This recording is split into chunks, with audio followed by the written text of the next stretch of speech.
오늘은 교회력에 따라서 맥추절로 지키는 그런 주일입니다.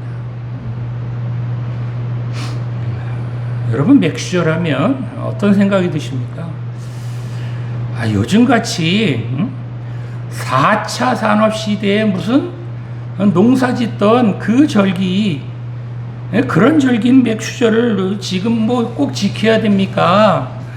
이렇게 생각하는 그런 분들이 있을 겁니다. 그런데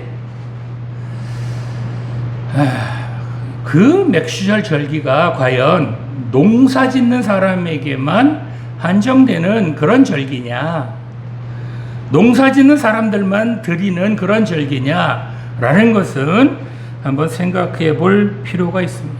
왜냐하면 이 맥추절 절기가 없었더라면 제가 단언하건대 오늘날 우리들이 이렇게 교회에 나와서 하나님을 아버지라 고백할 수는 없었을 겁니다. 그만큼 이 맥추절이 참으로 중요하고 오늘날에도 이 맥추절 절기는 꼭 생각하며 그렇게 보내야 합니다. 자, 하나님께서 이스라엘 백성들에게 지키라고 한 세 가지 아주 중요한 절기가 있죠. 뭐죠? 유월절, 맥추절, 수장절, 이렇게 세 가지가 있습니다. 자, 좀 더 자세하게 살펴보면 이 유월절은 무교절이라고도 하는데, 유월절은 유대력으로 보면 정월인 1월 14일 날 지켜집니다. 그 6월절이 지나고 이제 정월 15일부터 시작해서 7일간 지속되는 이 날, 요 7일간 지속되는 이 날을 무교절이라고 하는데, 이 무교절까지를 포함해서 14일부터 21일까지, 즉 7일간을 6월절이라고 합니다. 이 6월절은 이스라엘 백성들이 430년간 노예 생활을 하던 그런 그 애굽을 떠나서 이제 홍해를 건너기까지의 고난을 기억하면서 하나님의 권능과 사랑, 그리고 하나님의 그 인도하심을 기념하며 그렇게 해방절처럼 지키는 그런 절기가 바로 이 유월절입니다.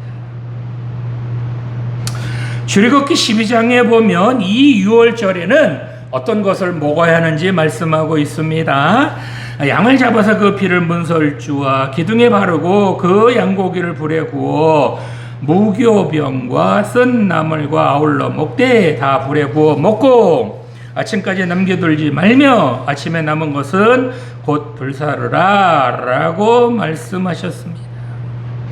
이처럼 이 유월절에 이 양고기를 먹는 것은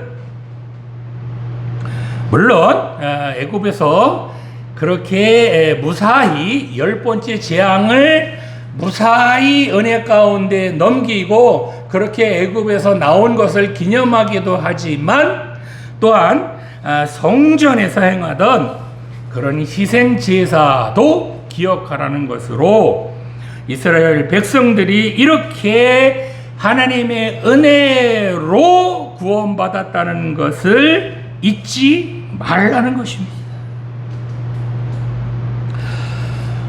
또한 이 유월절에는 맞자라고 하는 무교병, 즉 누룩을 넣지 않고 만든 빵, 일명 고난의 빵을 먹는 유월절 만찬을 행합니다.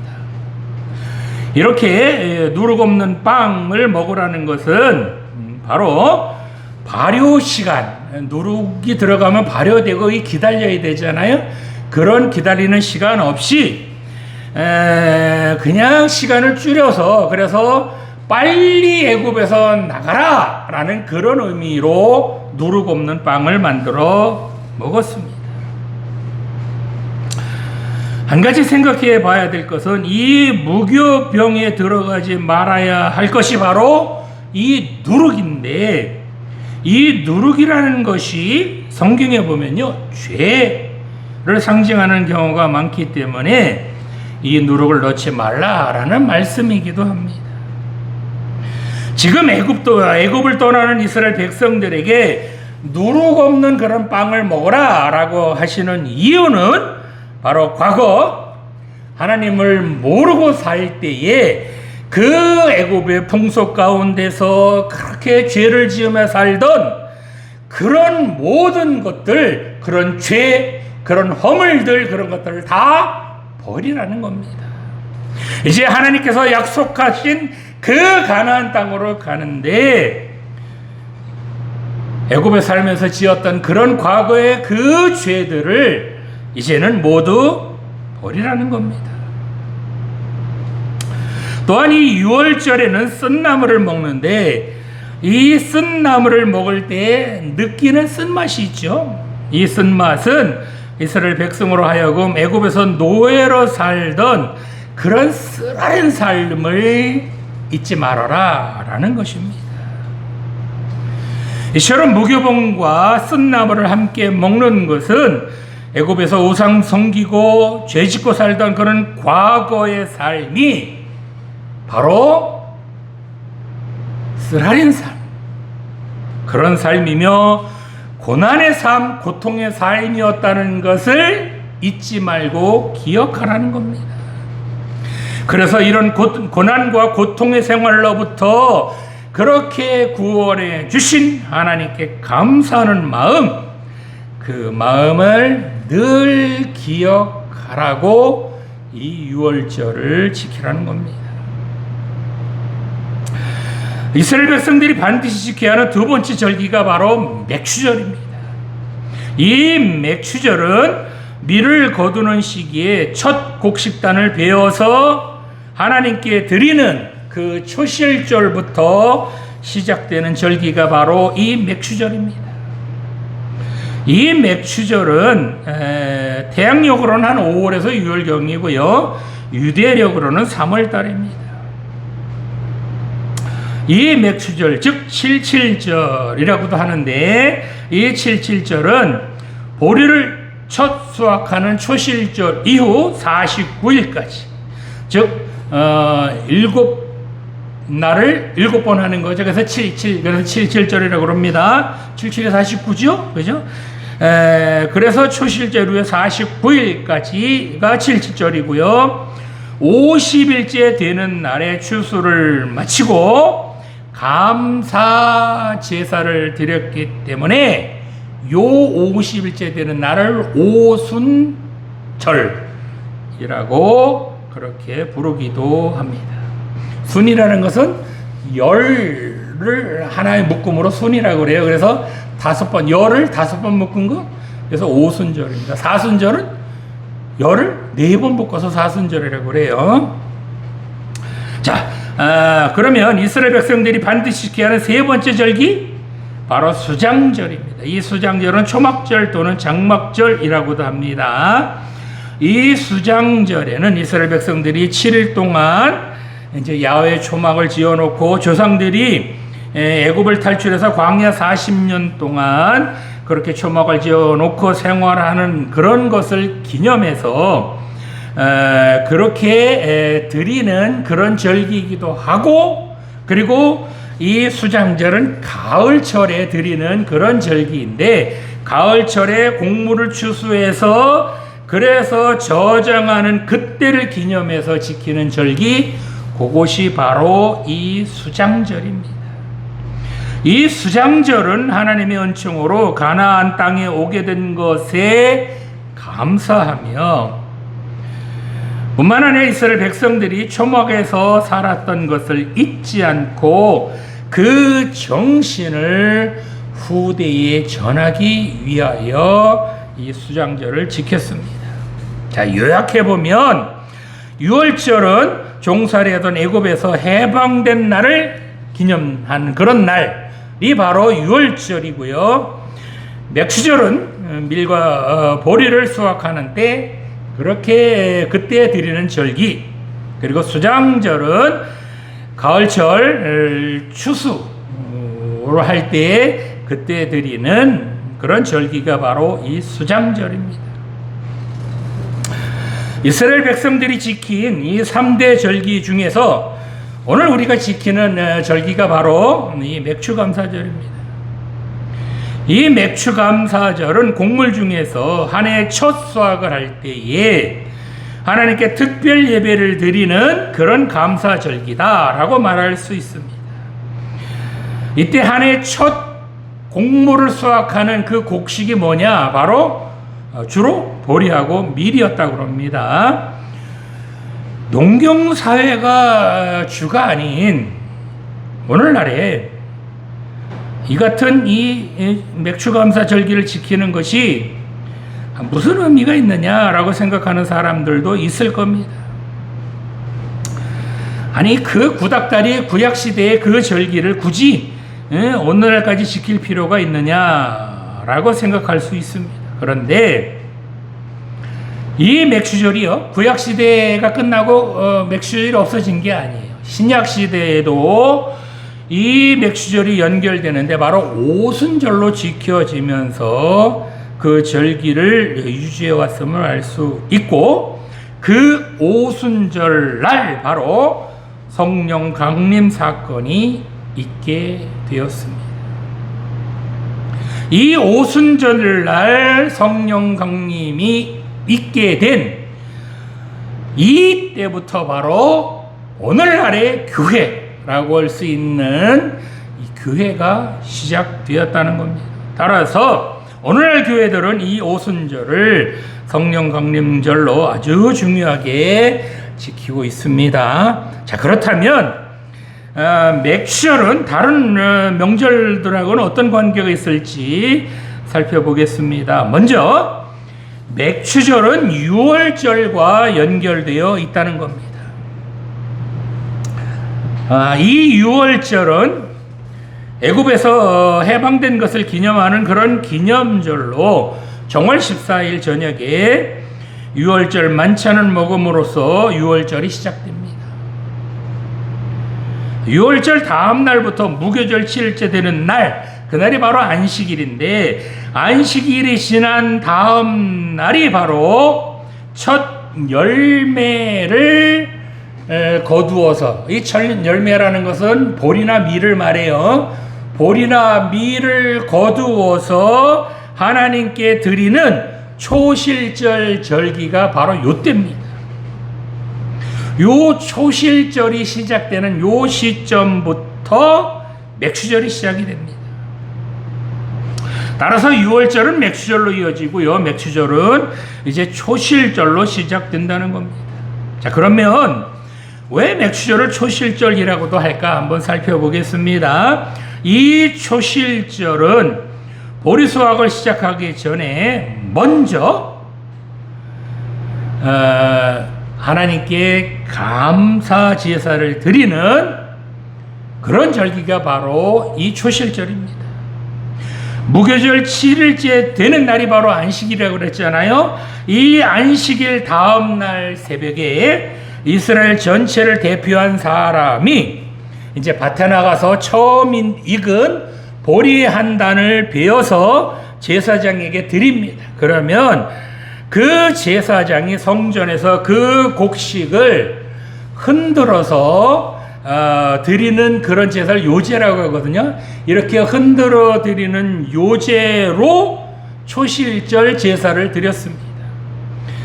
이렇게 드리는 초실절의 의미는 바로 하나님께서 첫 열매를 거둘 수 있게 하셨다 라고 하는 감사의 표현으로 이 초실절 제사를 드리는 겁니다.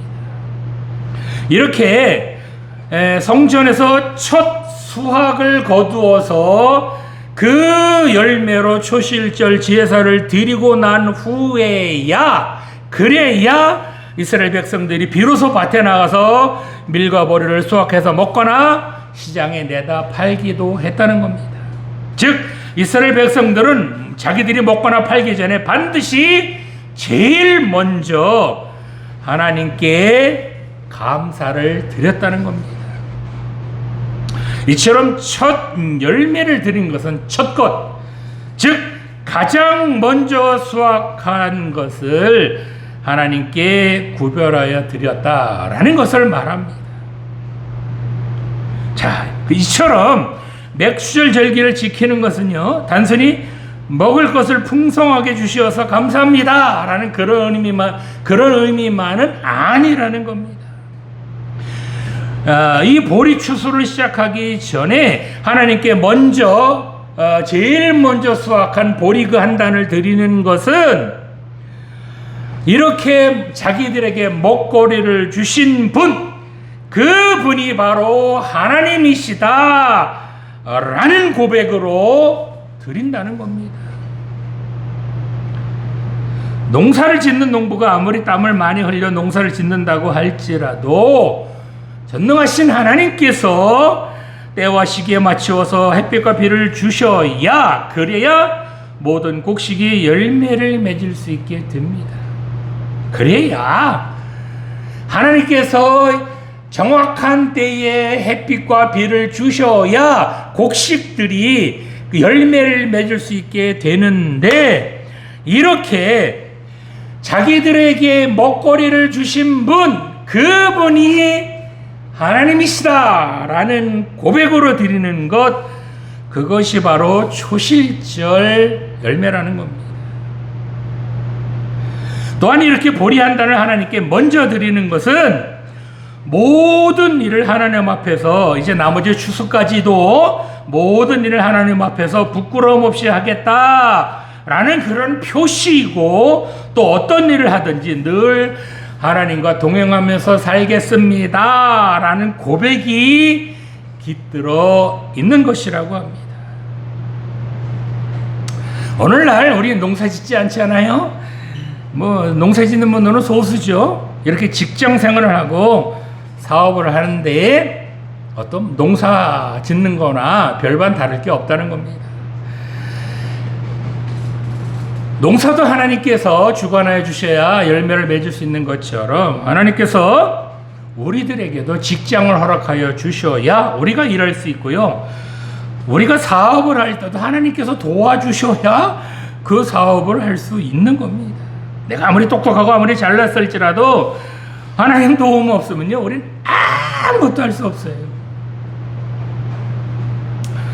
이렇게 하나님께서 주신 직장이나 사업을 하나님 앞에서 부끄러움 없이 잘 감당하겠습니다 라는 이런 마음으로 직장 생활도 하고 사업도 해야 한다는 겁니다. 자, 그러면 이스라엘 백성들에게 이 보리를 수확한다는 것이 어떤 의미일까요? 이스라엘 백성들이 이 가을에 수확하는 것은요, 이 곡식보다는 주로 과일 종류를 많이 수확합니다. 따라서 가을에 거두어들어서 가을에 수확해서 그렇게 저장한 과일들, 그 과일들을 다음에 봄까지, 즉 밀이나 보리를 추수할 때까지 먹어야 합니다. 이렇게 저장된 과일이나 곡식을 먹다가 드디어 새로 추수한 식량다운 식량, 즉 밀이나 보리를 추수하면 얼마나 기쁘겠습니까? 이제 자기들이 먹을 식량을 하나님께서 주셨다라고 생각하면 이게 얼마나 감사하겠습니까? 그래서 이스라엘 백성들은 이 맥주절을 많이 기다렸다고 해요. 왜요? 양식다운 양식 먹을 수 있으니까. 오늘날 우리나라는 먹을 것이 너무 흔해서 참 먹거리에 대한 감사가 없는 게 이것이 참 안타깝습니다. 농사를 지어도 감사가 별로 없고요, 직장 생활에서 열심히 돈을 잘 벌어도 감사 별로 하지 않습니다.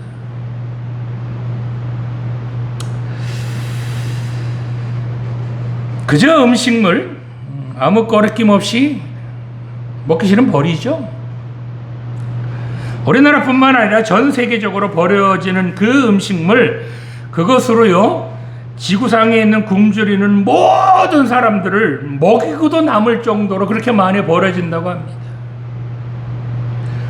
어느 곳에서는 먹기 싫어서 버리는데 어느 곳에서는 먹을 것이 없어서 굶어 죽어가는 사람들이 많다는 겁니다.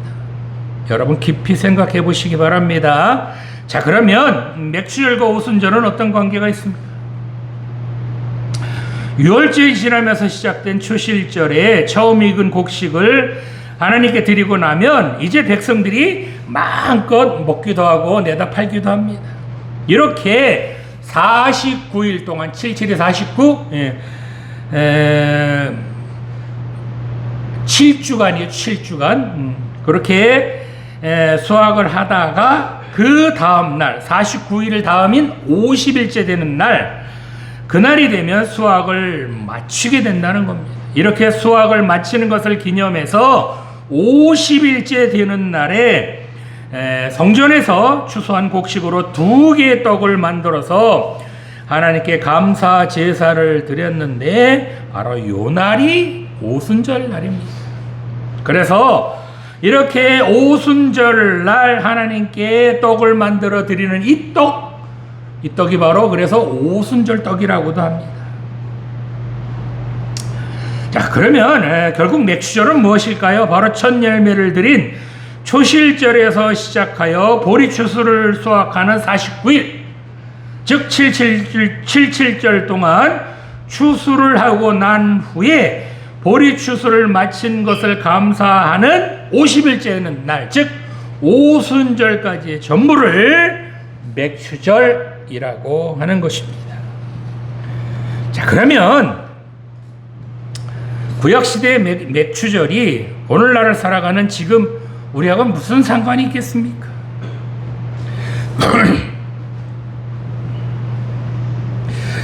농사를 짓지 않는 도시에서 생활하는 사람들은 대부분이 맥추감사절이 나하고는 상관없는 절기다 라고 생각하기 쉽습니다. 그러나 그렇지는 않다는 겁니다. 하나님께서는 이스라엘 백성들에게 생활의 표준이 되는 농사와 목축업의 기초를 두고 모든 것을 가르치셨습니다. 이때 이스라엘 백성들의 기본적인 생활 방식이 뭐예요? 농사하고 목축업이잖아요. 만약 이 당시에 전자제품이나 공장이나 어떤 상업, 그런 것들이 생활의 표준이었다면 하나님께서는 이런 것들을 통하여 감사절을 지키라고 명령했을 것은 분명합니다. 이 당시에는 생명을 유지하고 먹고 사는 수단이 유일하게 농업과 목축업이었기 때문에 곡식 또는 가축으로 제사를 드린 겁니다. 그런데 오늘날 현대인들의 생활 수단이 뭐죠? 바로 도시 생활을 하는 사람들은 직장 생활을 하거나 장사를 하거나 사업을 합니다. 이렇게 그런 것들로 생계를 꾸려갑니다. 직장에서의 월급이나 사업을 통해서 얻은 수익으로 감사를 드리는 것, 이것은 곧 농사를 짓는 농부가 드리는 맥추감사절의 그 제물과 같은 것으로 생각할 수 있습니다. 여러분 한번 생각해 보시겠어요? 우리들이 일할 수 있는 직장, 사업장, 이런 것들을 주신 분이 누구실까요? 바로 하나님께서 이런 직장도 주시고 사업장도 주시기 때문에 비록 시대는 다를지라도 하나님께서 주신 수확, 즉 하나님께서 주신 월급, 하나님께서 주신 그 장사의 수익금, 이런 것들을 감사해야 하는 것은 구약 시대나 오늘날의 시대나 다를 것이 없다는 겁니다. 그런데 요즘 사람들은 어떻게 생각해요? 구약 시대에는 농사 지었으니까 농사 지은 걸로 하나님께 제물 드리는 거고요. 우린 직장 생활 하는데요. 돈으로 무슨 감사를 해요? 이렇게 생각하기 쉽다는 겁니다. 직장 생활은 자기 마음대로 할 수 있나요? 자, 그러면 맥추절을 현대적으로 해석하면 어떻게 해석할 수 있을까요? 성경에 보면 예수님의 중요한 행적들이 어떤 절기나 날짜에 관련되어 있는 것을 흔히 볼 수 있습니다. 우리가 살펴본 대로 맥추절을 지키기에 앞서서 유월절을 지키잖아요. 이 유월절이요, 예수님과 아주 깊은 관계가 있습니다. 고린도전서 5장 7절 말씀을 보면 우리의 유월절 양 곧 그리스도께서 희생되셨느니라 라고 말씀하셨습니다. 즉 하나님께서 마지막 10번째 장자의 죽음을 애굽에 내리실 때에 이스라엘 백성들이 어린 양을 잡아서 그 피를 문설주와 기둥에 바름으로써 그 죽음이 넘어간 것처럼 예수님께서 유월절 어린 양처럼 이렇게 피 흘려 십자가에 죽으심으로 우리도 이제 예수님처럼 죽음을 이기게 되었고 그래서 구원을 받게 되었다는 겁니다. 중요한 것은요, 바로 예수님께서 이 유월절 절기에 십자가에서 죽으셨다는 겁니다. 요 유월절 날 십자가에서 죽으셨다는 거예요. 근데 성경에 보면요, 예수님께서 제자들과 유월절 만찬을 하셨다 이렇게 나오잖아요.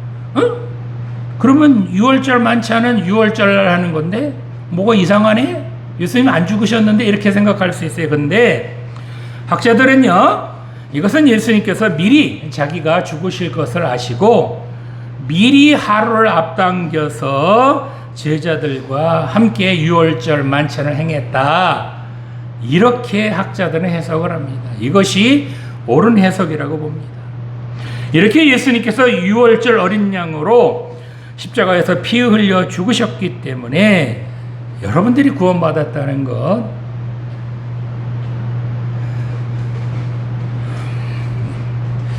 씻을 수 없는 죄인들이 구원받았다는 것 여러분 명심하시기 바랍니다. 또한 맥추절이 시작되는 초실절 아침에 첫 보리를 추수해서 하나님께 먼저 드렸다고 그랬잖아요. 이 초실절이 유월절이 지나고 안식 이후 다음 날 첫째 날이 바로 이 초실절이라고 그랬잖아요. 마가복음 16장 1절 말씀을 보면 안식일이 지남에 막달라 마리아와 야고보의 어머니 마리아와 또 살로메가 가서 예수께 바르기 위하여 향품을 사다 두었다가 라고 합니다. 즉 예수님께서 유월절에 죽으셨잖아요. 그렇게 십자가에 달려 죽으신 후에 이제 돌 무덤의 장사를 지냈는데 이 위에 나오는 막달라 마리아, 야고보의 어머니 마리아 그리고 살로메가 예수님의 무덤에 갔다가 예수님께서 부활하셨다라는 그런 소식을 듣게 됩니다. 이처럼 성전에서 제사장들이 첫 열매를 바치는 초실절 의식을 행하고 있는 바로 그 시간에 예수님께서 다시 살아나셨다는 겁니다. 바울은 그래서 고린도서 15장 20절에서 이렇게 고백합니다. 그리스도께서 죽은 자 가운데서 다시 살아나사 잠자는 자들의 첫 열매가 되셨도다 라고 고백합니다. 즉 예수님께서는 죽은 자 가운데서 부활하시어서 잠자는 자들의 첫 열매가 되셨다는 겁니다. 즉 예수님께서 이렇게 죽음을 이기시고 부활하심으로써 이 예수님의 부활이 첫 열매가 되어서 이제 예수님을 구원자로 믿는 그런 사람들이 비록 육신은 죽지만 하나님께서 다시 이 예수님을 부활시켜 주신 것처럼 하나님께서 예수님을 믿는 그런 사람들도 다시 살려 주신다는 겁니다. 첫 열매를 먼저 하나님께 감사함으로 드린 이 초실절 날, 요 날에 바로 예수님께서 부활하셔서 첫 열매가 되셨습니다. 이처럼 첫 열매를 주신 하나님께 감사의 제사를 드렸더니 하나님께서는 어떻게 보답을 하셨어요? 가장 아끼시는 그 아들을 이제 다시 그 초실절에 살려주심으로 우리에게도 부활을 허락하여 주셨다는 겁니다. 그래서 이 맥추절이 시작되는 요 초실절은 바로 우리의 구원 그리고 우리의 부활이 성취된 날이다 라는 것을 여러분 잊지 마시기 바랍니다. 자, 맥추절의 두 번째 의미, 두 번째 의미는 바로 죽음에서 부활하시고 승천하신 예수님께서 우리에게 성령을 보내주셨다는 겁니다. 보리 수확이 시작된 지 50일째 되는 날에 수확을 마친 것을 기념하여 드리는 절기가 바로 오순절이라고 그랬잖아요. 오순절에 감사하는 방법이 보리떡 2개를 만들어서 성전에서 하나님께 감사 제사 드린다고 그랬잖아요. 이렇게 하나님께 제물로 드리는 떡은 2가지 종류를 만들 수가 있는데요. 먼저 누룩이 들어가지 않은 무교병과 누룩을 일부러 넣어서 만드는 유교병이 있습니다. 누룩이 들어있지 않는 무교병은 일상적으로 먹는 그런 것이 아니라 특별한 예식 때에 하나님께 드리는 겁니다. 그러나 누룩이 들어간 유교병은 일용할 양식에 대해 감사를 드리는 것으로 일상적으로 먹는 보통의 음식, 그것을 가리킵니다. 이처럼 무교절에 무교병을 먹는 것은 하나님께 대한 특별한 헌신과 감사를 드리는 것이지만 오순절에 유교병, 즉 누룩이 들어간 빵을 먹는 것은, 그렇게 하나님께 드리는 것은 일상생활에서 일용할 양식을 주시는 하나님을 찬양하며 그 하나님께 감사드리는 겁니다. 뿐만 아니라 이렇게 77절이 끝나고 50일째 되는 날에 누룩이 들어간 이 유교병을 바치는 것은 영적으로 더 큰 의미가 있습니다. 무교절에 먹는 무교병이 흠과 티가 없이 거룩하신 예수님을 상징하는 것이라면, 오순절에 드리는 이 유교병은 마치 여자가 가루 서말 속에 갖다 넣어 전부 부풀게 한 그런 누룩과 같이 왕성하게 커가는 그런 교회를 상징합니다. 이처럼 구약시대 오순절에 하나님께 드린 유교병은 신약시대 성령 강림으로 비롯된 교회의 확장을 잘 보여주는 그런 상징적인 예라고 할 수 있습니다. 이처럼 유월절 어린 양으로 십자가를 지시고 돌아가신 예수님께서 부활 승천하신 후에 50일째 되는 날, 즉 오순절에 성령께서 마가의 다락방에 강림하심으로써 드디어 신약시대의 교회가 시작되었다는 겁니다. 이 신약시대 이렇게 시작된 신약시대의 교회가 오늘날까지 이어지는 겁니다. 이처럼 맥추절은 성령님을 우리에게 보내주신 것을 감사하는 절기가 바로 이 맥추절입니다. 이렇게 보내주신 맥추절에, 즉 오순절에 보내주신 이 성령님께서는 지금도 우리 교회 가운데 역사하고 계시는 줄 믿습니다. 성령님의 도움 없이는 교회는 교회될 수 없고요, 성령의 역사 없이는 우리의 신앙 자체가 불가능합니다. 우리는 성령의 도우심을 힘입어서 이렇게 주일날 나와서 예배도 드리고 기도 생활도 하고 그리고 믿음 생활도 할 수 있는 것입니다. 그러니 성령께서 이 땅에 오신 이 맥추절, 아예 구약시대의 절기인데 라고 생각하지 마시고, 이 맥추절, 즉 맥추절의 마지막 날인 오순절에 성령님께서 오심으로 내가 예수님을 구원자로 고백할 수 있게 되었구나 라고 감사하시기 바랍니다. 자, 마지막으로 이 맥추절의 세 번째 의미는 감사함으로 전반기를 마무리하고 후반기를 시작하면서 이제 다시 한번 신앙을 점검하라는 겁니다. 7월달은 이제 한 해 후반기를 시작하는 달이죠.